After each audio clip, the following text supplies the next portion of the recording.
She was the girl who once stood outside a boutique, dreaming of shoes she could never afford. Now she walked beside the man who bought them for her. People whispered her story like a miracle. Soft, impossible, almost unreal. But dreams are fragile things, and sometimes love isn't tested by distance, but by the noise of the world watching.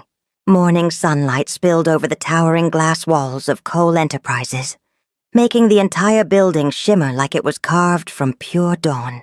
Inside, the lobby buzzed with quiet precision, heels clicking, phones ringing, polite greetings spoken without warmth.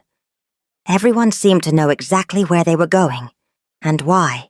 And in the middle of that polished, perfect rhythm, walked Ella James. Her steps were small but steady. Her heart fluttered beneath her blouse. Nervous, hopeful, trembling. Yet she kept going. After all, she had promised herself to try. Today was her first day in the Corporate Social Responsibility, CSR department, where the company organized scholarships, medical outreach programs, and charity partnerships. It was a place where lives could quietly be changed. Adrian had chosen it for her carefully. "Oh, you have a heart that sees people," he had told her the night before. "That's something you can't teach or buy, and this company needs that." So now Ella sat at a small desk near a glass wall, surrounded by people in tailored suits and polished confidence. She was dressed simply. A soft cream blouse and a long brown skirt. Her fingers traced the edge of a notebook as she inhaled slowly. She felt out of place, but not unworthy. When she lifted her gaze, she caught her reflection in the glass partition, a girl who used to walk past this building with tired feet and quiet dreams, now sitting inside it. Her eyes softened. "See, Mama," she whispered under her breath, the words barely audible. "I'm trying, I really am." But while Ella carried hope in her heart, the air around her held something else. Eyes that watched too long, whispers that paused when she passed, smiles that didn't reach the eyes. Because in places built from power, kindness is often questioned, and Ella, gentle as sunrise, had unknowingly taken her first step into a world that was ready to test not her ability, but her spirit. At first, the office felt warm.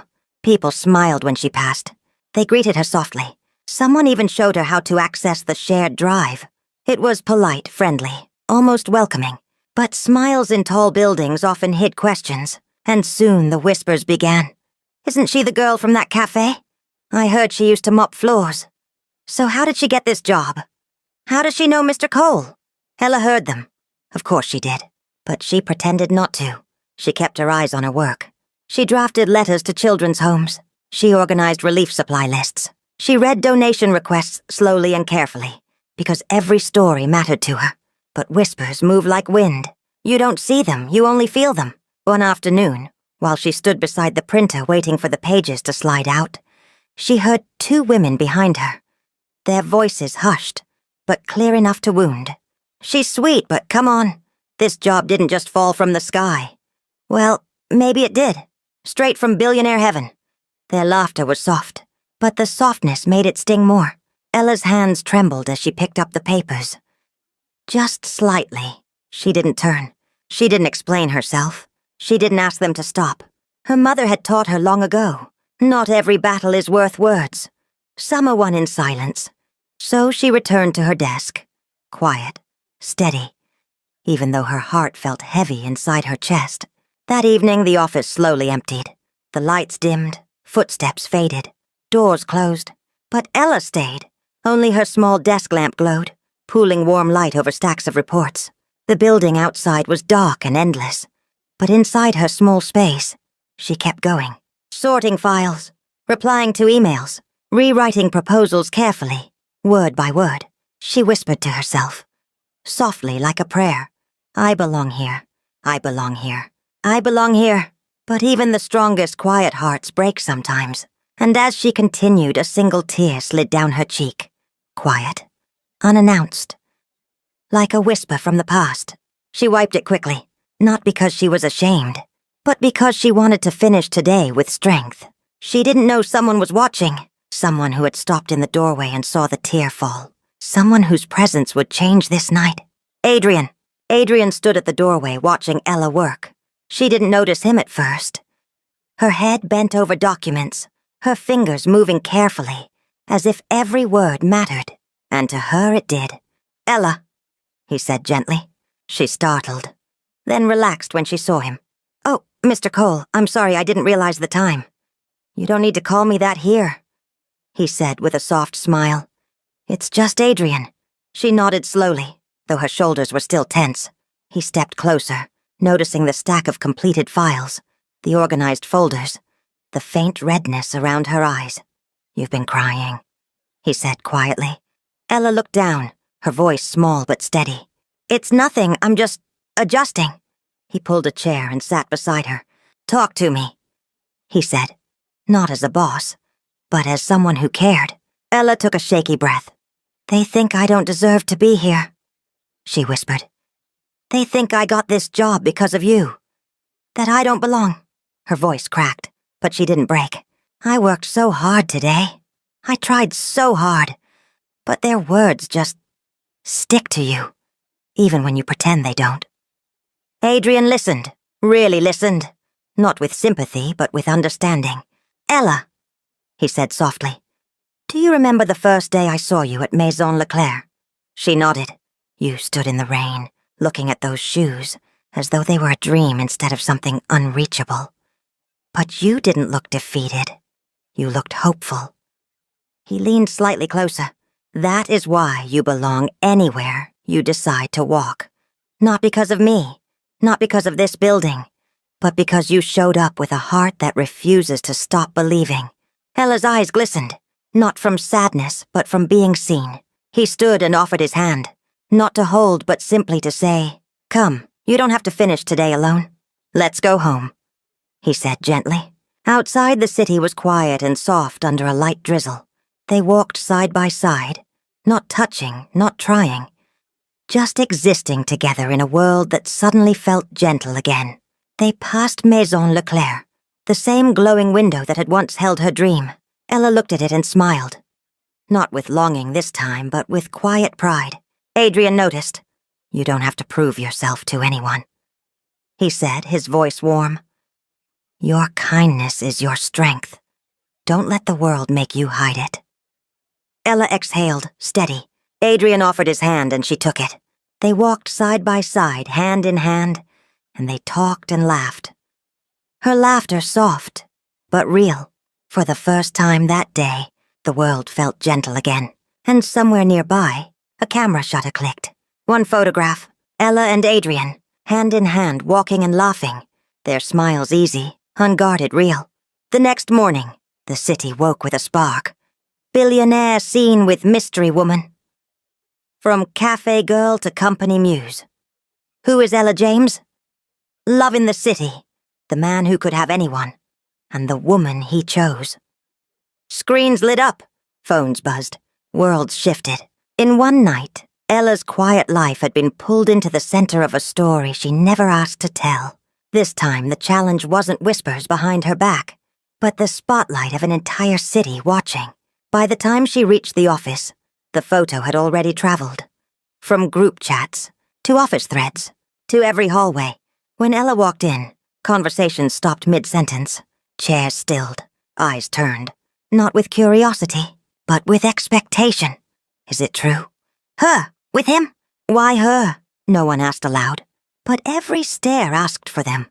Ella kept her gaze down, her breath steady but fragile as glass. She walked to her desk and sat slowly, as though any sudden movement might break something inside her. Her phone buzzed once, then again, then constantly. A relentless vibration against the desk. She picked it up. 40 messages. Old classmates. Former cafe customers. People who never noticed her before. "Tell me it's true. Is this how you got the job? Wow, so this is your life now?" The words blurred. Her hands trembled as she turned the phone face down. The screen went black, and her reflection stared back at her. Small, unsure, swallowed by a world too loud.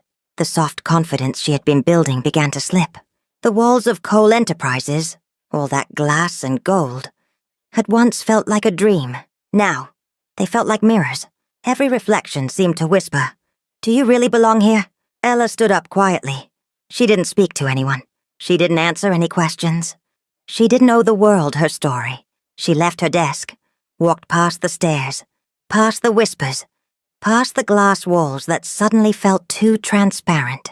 Outside, the city moved as usual. Cars, footsteps, voices. But Ella walked through it in silence, her thoughts louder than the world around her. She didn't rush. She didn't look back. She just needed air. Rain began to fall. Light, misty, familiar. Ella didn't open her umbrella. She kept walking. Not because she was weak, but because she didn't know where her strength was supposed to go now. The apartment was quiet, too quiet.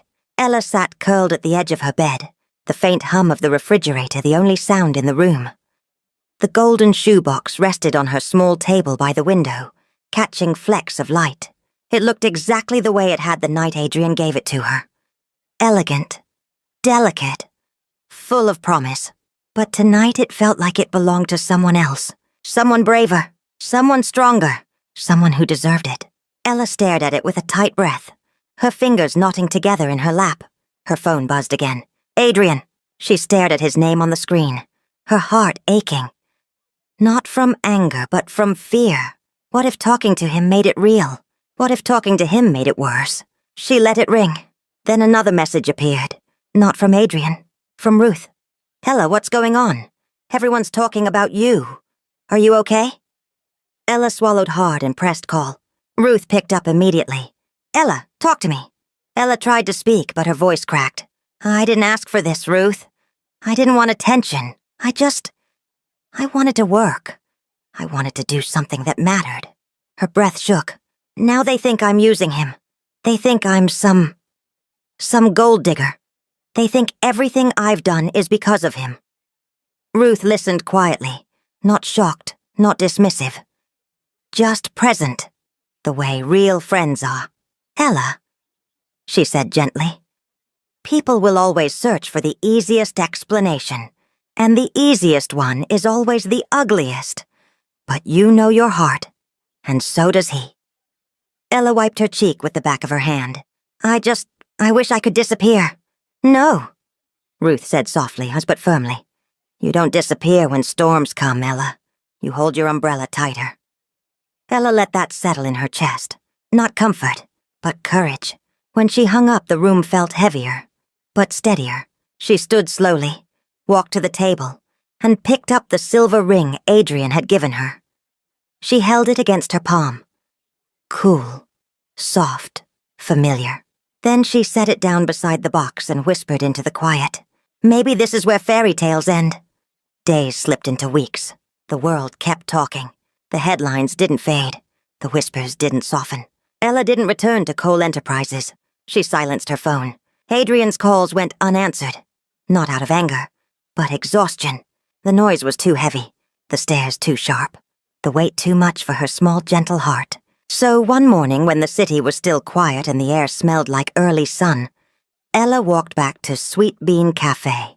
The bell above the door chimed the same soft melody as always. Ruth turned and froze. Ella! You're back? Ella nodded, offering a small, tired smile.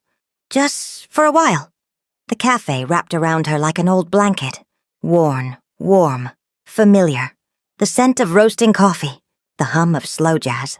The soft laughter from regulars, the comfort of being nobody special. But even here, whispers found her. Isn't that the billionaire's girlfriend? Why is she back here? Maybe he got tired of her already. The words were not shouted, but they didn't need to be. They carried just fine. Ruth turned sharply, her eyes fierce. Drink your coffee, she snapped at them, and mind your life. Ella almost laughed. Almost. Later, after the cafe closed and the chairs were turned upside down on tables, Ruth sat beside her at the counter. Only the soft light of a single hanging bulb lit the room. Ruth spoke first, her tone calm and clear. You know, sometimes when the world gets too loud, it's not trying to break you. It's testing how much you really want your peace. Ella stared at her hands, fingers laced tightly together. I don't want spotlight, or attention, or rumors. I just want a life that feels quiet, simple, safe. Ruth squeezed her hand. Warm, steady, grounding. Then Ella. Maybe it's time to stop running from the thing that scared you. Ella lifted her eyes, confusion and hurt and longing swirling together. Ruth held her gaze. Peace doesn't come from hiding. It comes from facing what tried to take it. Ella exhaled, slow, shaky. She knew Ruth was right. Running had only made the world louder. Somewhere in the city, Adrian was still calling, still dialing her number even when it rang and rang, still staring at the messages he couldn't send, still hoping that silence was not the same as goodbye. He didn't need to hear her voice to know she was hurting. He just didn't know how to reach her without breaking her even more. It was raining again that evening. Not a storm, not a drizzle.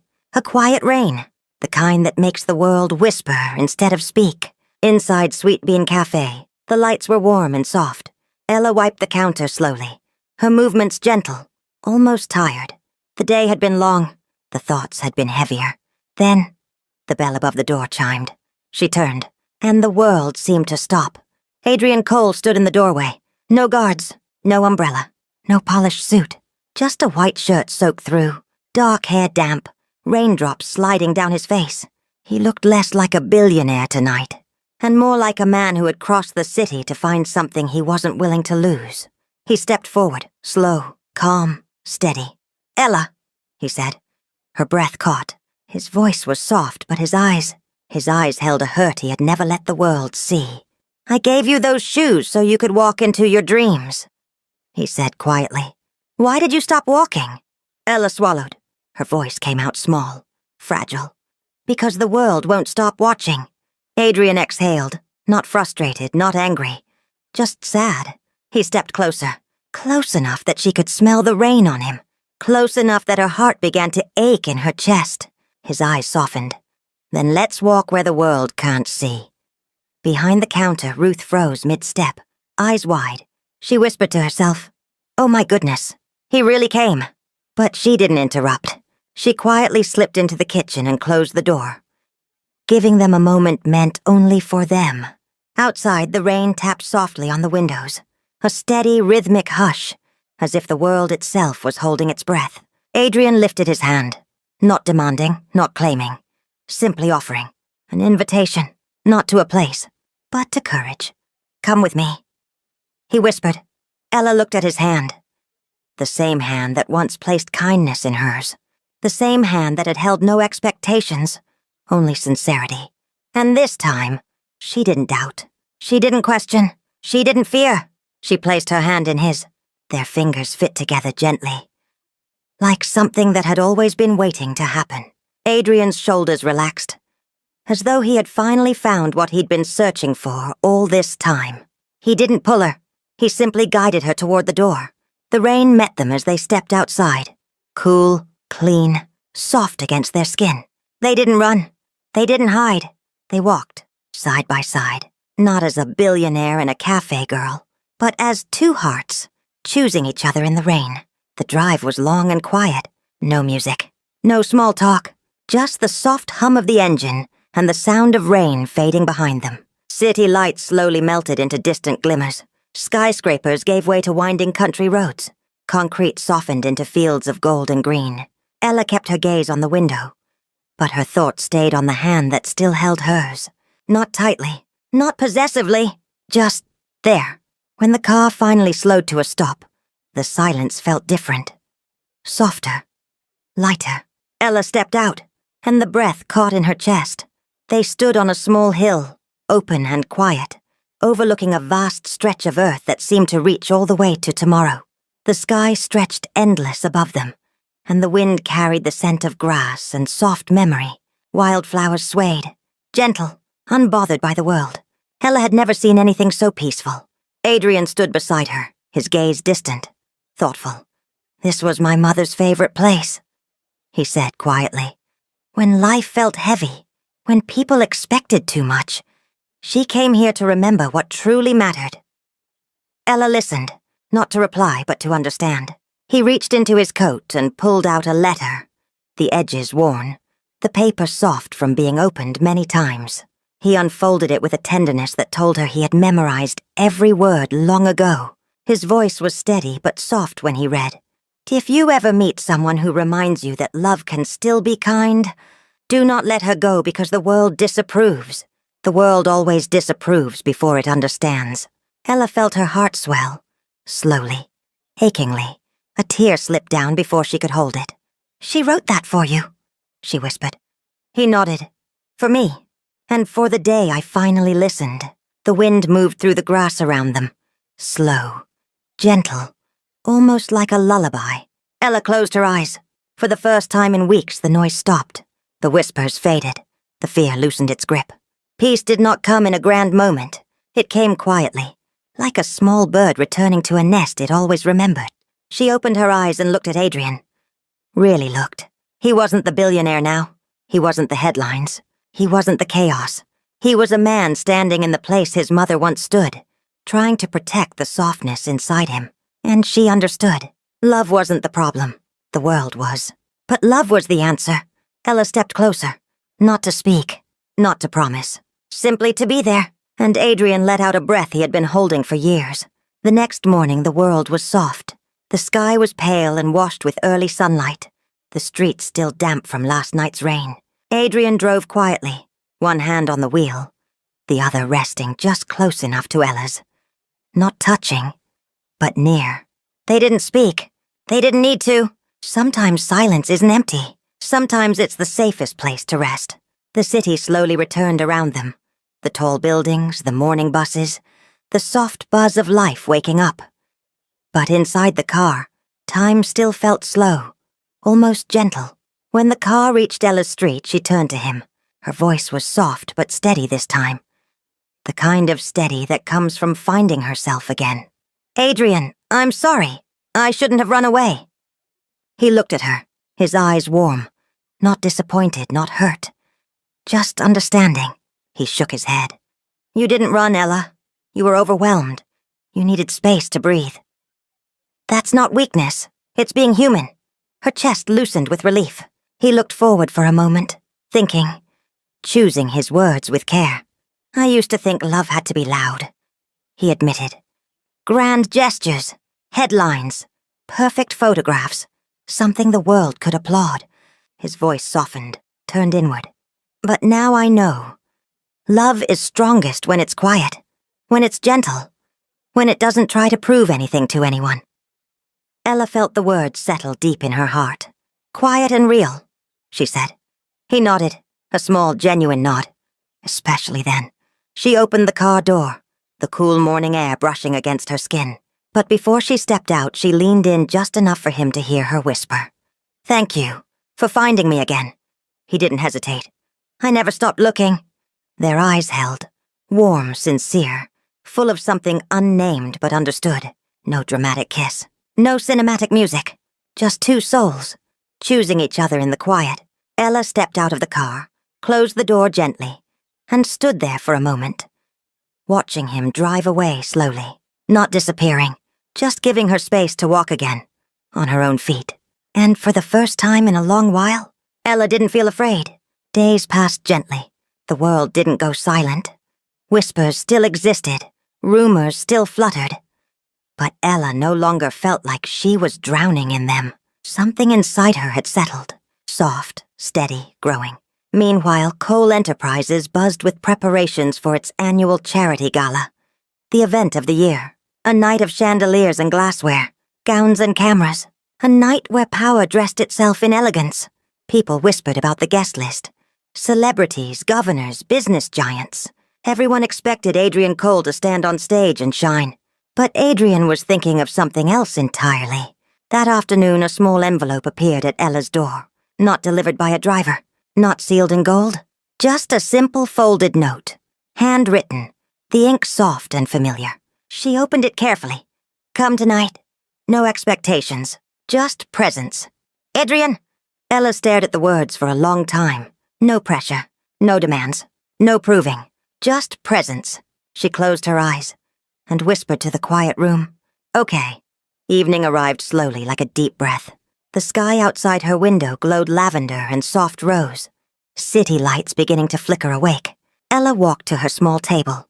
The golden shoebox still sat there, untouched since she placed it down the night the world grew too loud. She untied the ribbon carefully. Slower this time. Not with trembling hands, but with hands that finally felt ready. The shoes gleamed softly, like light had been waiting inside them.